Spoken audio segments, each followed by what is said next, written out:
Seasonal వ్యాధులు విషజ్వరాలు విజృంభిస్తుంటాయి. అక్కడ సమస్య తీవ్రమైనప్పుడు జబ్బు ఎక్కువైనప్పుడు హైదరాబాద్ బాట పడుతుంటారు. కానీ ఇప్పుడు హైదరాబాద్కే జబ్బు చేసింది.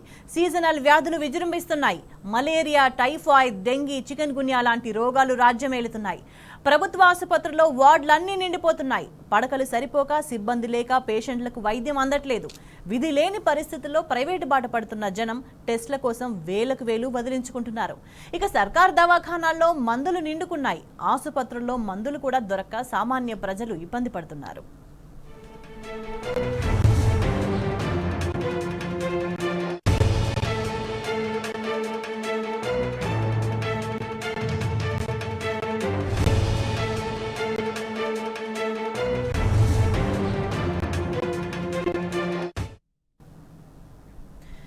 ఇక దీనికి సంబంధించి మనకు పూర్తి సమాచారం అందించడానికి మా ప్రతినిధి వంశీ మనకి లైవ్ లో అందుబాటులో ఉన్నారు.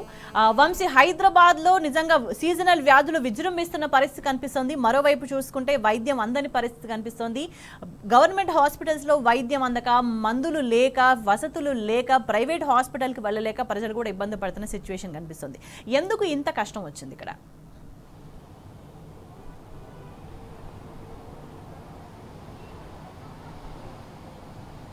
కేసులు కూడా భారీగా నమోదవుతూ ఉన్నాయి. దాంతోపాటుగా అటు ఏదైతే మలేరియా కావచ్చు, చికెన్ గున్యా కావచ్చు, దాంతోపాటుగా టైఫాయిడ్ కావచ్చు, ఇలా అనేక వ్యాధులు కూడా, దోమకాటు వ్యాధులు మాత్రం భారీ సంఖ్యలో పెరుగుతున్నటువంటి పరిస్థితి కూడా మనకు కనపడుతూ ఉంది.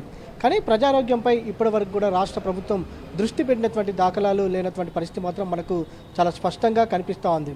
ఒకప్పుడు హైదరాబాద్ నగరంలో బీఆర్ఎస్ పార్టీ ఉన్నప్పుడు అధికారంలో, అప్పుడు హైదరాబాద్ నగరంలో భారీ వర్షాలు ఉండే నేపథ్యంలో ఏదైతే ఎక్కడైనా భారీ వర్షం పడితే అక్కడికి ప్రత్యేకంగా అధికారులను పంపించి, దాంతోపాటుగా జిహెచ్ఎంసీ సిబ్బందిని పంపించి, దాంతోపాటుగా హెల్త్ సిబ్బందిని కూడా ప్రత్యేకంగా ఏర్పాటు చేసి అక్కడ వ్యాధులు ప్రబలకుండా అవగాహన సదస్సులు కావచ్చు, దాంతోపాటుగా ఆయా ప్రాంతాల్లో హెల్త్ క్యాంప్స్ కూడా ఏదైతే నిర్వహించేవారు.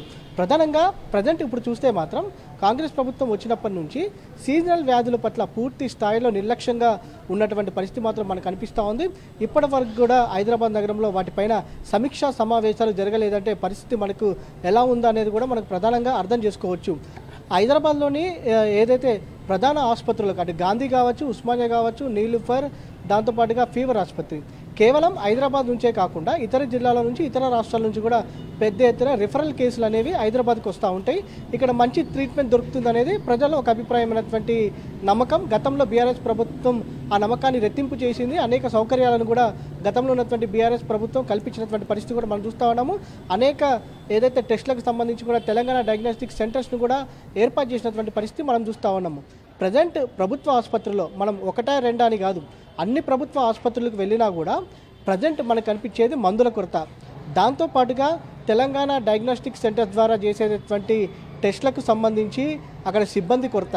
దాంతోపాటుగా ప్రధానంగా ఏదైతే మలేరియా కావచ్చు, డెంగ్యూ కావచ్చు, దాంతోపాటుగా టైఫాయిడ్కి సంబంధించి కావచ్చు, కరోనాకు సంబంధించినటువంటి రోగ నిరోధక ఏదైతే కిట్స్ ఉంటాయో, యాంటీజెన్ కిట్స్, వెంటనే ఆ యొక్క రోగం ఉందా లేదా అని తెలియజేసేటువంటి కిట్స్ ఏవైతే ఉంటాయో ప్రజెంట్ ఎక్కడ కూడా ప్రభుత్వ ఆసుపత్రుల్లో మనకు ఆ కిట్స్ అందుబాటులో ఉన్నటువంటి పరిస్థితి మాత్రం లేదని మాత్రం చాలా స్పష్టంగా చెప్పుకోవచ్చు.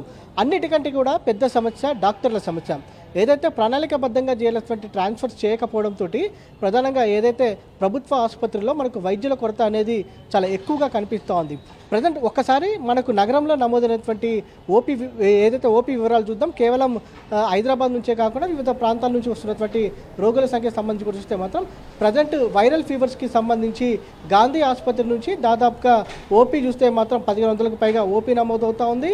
దాంతోపాటుగా ఏదైతే ఉస్మానియా ఆసుపత్రికి సంబంధించి కూడా చూస్తే మాత్రం 1500కు పైగా ఓపీ నమోదవుతూ ఉంది. దాంతోపాటుగా ఫీవర్ ఆసుపత్రికి సంబంధించి కూడా దాదాపుగా 1000కి పైగా కూడా ఓపీ నమోదవుతున్నటువంటి పరిస్థితి కూడా మనకు కనపడుతూ ఉంది. మరోపక్క భారీ సంఖ్యలో ఓపీ నమోదవుతున్న నేపథ్యంలో వైద్యుల కొరత అనేది మాత్రం మనకు ఆయా హాస్పిటల్లో ఏదైతే ప్రజెంట్ కనిపిస్తూ ఉంది. గంటల తరబడి క్యూ లైన్లో నిలబడలేక ప్రజలు సొమ్మసిల్లిపోతున్నటువంటి పరిస్థితి కూడా మనకు కనిపిస్తూ ఉంది. దాంతోపాటుగా ప్రధానంగా అవుట్సోర్సింగ్ కావచ్చు, శానిటేషన్ సిబ్బందికి కూడా జీతాలు చెల్లించకపోవడంతో కూడా వారు కూడా ఆందోళన బాట పట్టడంతో కూడా మరింత కష్టతరంగా మారినటువంటి పరిస్థితి కూడా మనకు కనిపిస్తూ ఉంది. మందుల కొరతకు ఏదైతే ప్రధానంగా కేవలం ఏదైతే ప్రభుత్వ ఆసుపత్రుల్లోనే కాకుండా అటు ఈఎస్ఐ ఆసుపత్రికి సంబంధించి కూడా ఏదైతే మందుల కొరత అనేది మనకు చాలా స్పష్టంగా కనిపిస్తోంది. TGMSIDC ద్వారా సప్లై చేసేటువంటి మందుల కొరతకు సంబంధించి రాష్ట్ర ప్రభుత్వం ఏదైతే 600 కోట్ల వరకు కూడా బకాయిలు పడినటువంటి పరిస్థితిగా మనం చూస్తున్నాము. ఏదైతే అటు సప్లయర్స్ కూడా అటు ఏదైతే మందులను సప్లయింగ్ ఆపేసినటువంటి పరిస్థితి కూడా మనకు కనిపిస్తూ ఉంది. ప్రధానంగా వైరల్ ఫీవర్స్కి సంబంధించి ఏదైతే ప్రతి నెల కూడా ఏదైతే ప్రతి వారం కూడా వైద్య ఆరోగ్య శాఖకు సంబంధించినటువంటి సమీక్ష సమావేశం నిర్వహించాల్సిన అవసరం ఉంటుంది. గతంలో బీఆర్ఎస్ ప్రభుత్వం ఉన్నప్పుడు హెల్త్ మినిస్ట్రీ ఆధ్వర్యంలో అన్ని జిల్లా కలెక్టర్లతోటి సమీక్ష సమావేశం నిర్వహించేవారు. కానీ ప్రజెంట్ వానాకాలం జూన్లో స్టార్ట్ అయినా కూడా ఇప్పటి వరకు కూడా కలెక్టర్లతోటి అటు వైద్యారోగ్య శాఖ మంత్రి కావచ్చు, వైద్యారోగ్య శాఖ అధికారులు కూడా ఎక్కడ కలెక్టర్లతోటి సమీక్షా సమావేశం నిర్వహించినటువంటి దాఖలాలు మాత్రం కూడా లేవు, ఎక్కడ లేవు. వారికి ఎలాంటి ఆదేశాలు ఇచ్చినటువంటి పరిస్థితి కూడా మనకు లేదు.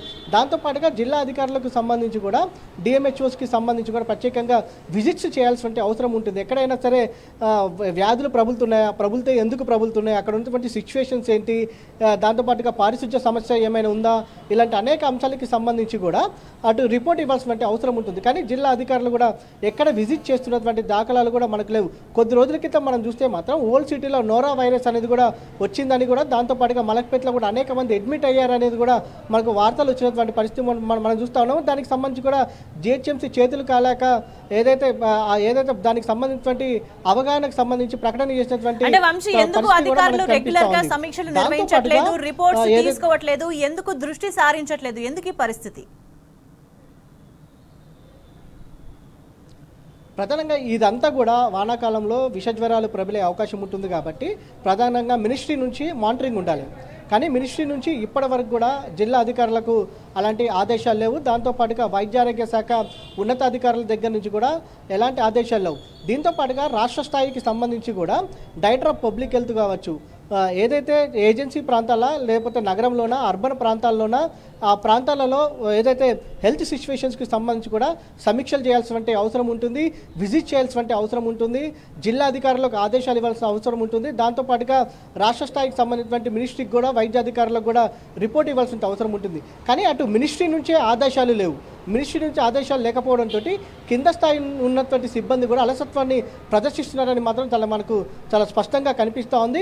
దాంతోపాటుగా ఏదైతే ఇప్పటికే WHO కూడా మరొక పాండమిక్కి సంబంధించి హెల్త్ ఎమర్జెన్సీని కూడా ప్రకటన చేసింది, మంకీ పాక్స్కి సంబంధించి. దానికి సంబంధించి కూడా ఇప్పటి వరకు కూడా ఎలాంటి చర్యలు లేవు, ఎలాంటి అవగాహన లేవు. ప్రధానంగా సీజనల్ వ్యాధులు ప్రబలేటటువంటి సమయంలో అవగాహన సదస్సులు అనేది చాలా ఇంపార్టెంట్. అటు ఏదైతే ప్రచార మాధ్యమాల్లో కావచ్చు, దాంతోపాటుగా పేపర్ ద్వారా కావచ్చు, దాంతోపాటుగా ఎక్కడైతే ఓల్డ్ సిటీ ప్రాంతం కావచ్చు, ఏదైతే నాలాలు ఉన్నటువంటి ప్రాంతాల్లో కావచ్చు, ఆయా ప్రాంతాలకు సంబంధించి కూడా ఎక్కువగా అవేర్నెస్ కల్పించాల్సిన అవసరం ఉంటుంది, ప్రజల్లోకి వెళ్లాల్సిన అవసరం ఉంటుంది, వాటర్ని ఏ విధంగా తీసుకోవాల్సిన అవసరం ఉంటుంది. అత్యధికటువంటి ఏదైతే స్టాఫ్ కలిగినటువంటి హెల్త్ సిబ్బందిని ఇప్పటి వరకు రాష్ట్ర ప్రభుత్వం ఎలా వినియోగించుకోవాలో అనేది కూడా తెలియకపోవడం అనేది కూడా ఒక ఇంత బాధాకరమని కూడా చెప్తా ఉన్నారు. మనం కొన్ని ఆసుపత్రులను కూడా విజిట్ చేసినప్పుడు కూడా వైద్యులు ఏదైతే మొహమాటం లేకుండా కూడా వారు మాట్లాడుతూ ఉన్నారు. వైద్యులు కొరత ఉంది, వేలాది మంది పేషెంట్స్ వస్తున్నారు, మేము ఎలా చూడగలము. దాంతోపాటుగా రాష్ట్ర ప్రభుత్వం పట్టించుకోవాల్సిన అవసరం ఉన్నా కూడా విషజ్వరాలు పెరుగుతున్నా కూడా వారు ఇప్పటి వరకు కూడా అటు ఏదైతే స్టాఫ్ని నియమించకపోవడం. దాంతోపాటుగా మరొక ఉదాహరణ ఏంటంటే ఫీవర్ హాస్పిటల్లో కేవలం ఒకరు మాత్రమే మైక్రోబయాలజిస్ట్ ఉన్నారు. వేలాది సంఖ్యలో శాంపిల్స్ వస్తూ ఉంటాయి. రోగనిరోధక శక్తి ఏదైతే సంబంధించినటువంటి పరీక్షలు చేయాల్సిన అవసరం ఉంటుంది. కానీ స్టాఫ్ లేకపోవడం, కేవలం నీలుఫర్ ఏదైతే ఫీవర్ ఆసుపత్రి కావచ్చు, దాంతోపాటుగా నీలుఫర్ ఆసుపత్రి కావచ్చు, ఉస్మానియా కావచ్చు, MNJ క్యాన్సర్ హాస్పిటల్ కావచ్చు, గాంధీ ఆసుపత్రి కావచ్చు, డిస్ట్రిక్ట్ ఏరియాస్ ఆసుపత్రులు కావచ్చు, CHS సెంటర్స్ కావచ్చు, ఇలా అన్ని సెంటర్స్లో గతంలో బస్తీ దవాఖానా కూడా మనం చూస్తూ ఉన్నాం. క్షేత్రస్థాయిలో ఆ యొక్క ప్రాంతాల్లో ఉన్నటువంటి బస్తీ వాసులకు దగ్గరుండి వైద్య సేవలు అందిస్తుండే. కానీ బస్తీ దవాఖానాలకు ఇప్పటి వరకు కూడా మందుల కొరత అనేది, మందుల సప్లై అనేది లేనటువంటి పరిస్థితి మనకు కనిపిస్తూ ఉంది. మందుల కొరత అనేది అత్యధికంగా కనిపిస్తూ ఉంది.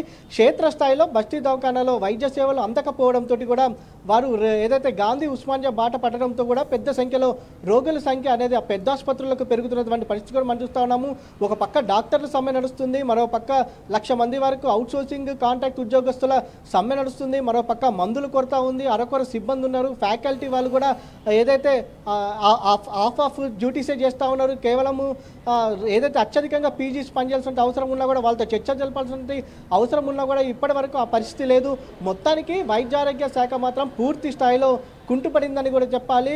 ఏదైతే ప్రభుత్వ నిర్లక్ష్యంతో ప్రజారోగ్యం అనేది ప్రజలనేది చాలా తీవ్ర ఇబ్బందులు పడుతున్నటువంటి పరిస్థితి కూడా మనకు కనిపిస్తూ ఉంది. మరోపక్క మందుల కొరతకు సంబంధించి కూడా మందులు ఏదైతే విడుదల చేసినటువంటి నిధులు విడుదల చేయలేదు, ఏదైతే యాంటీజెన్ కిట్స్ని ఏర్పాటు చేయలేదు, ఇలా చెప్పుకుంటూ పోతే మాత్రం వైద్యారోగ్య శాఖలో అనేక సమస్యలు మాత్రం మనకు చాలా స్పష్టంగా కనిపిస్తూ ఉన్నాయి. ఇప్పటివరకైనా వైద్యారోగ్య శాఖ దీనిపైన దృష్టి పెట్టాల్సిన అవసరం ఎంతైనా ఉందంటున్నారు.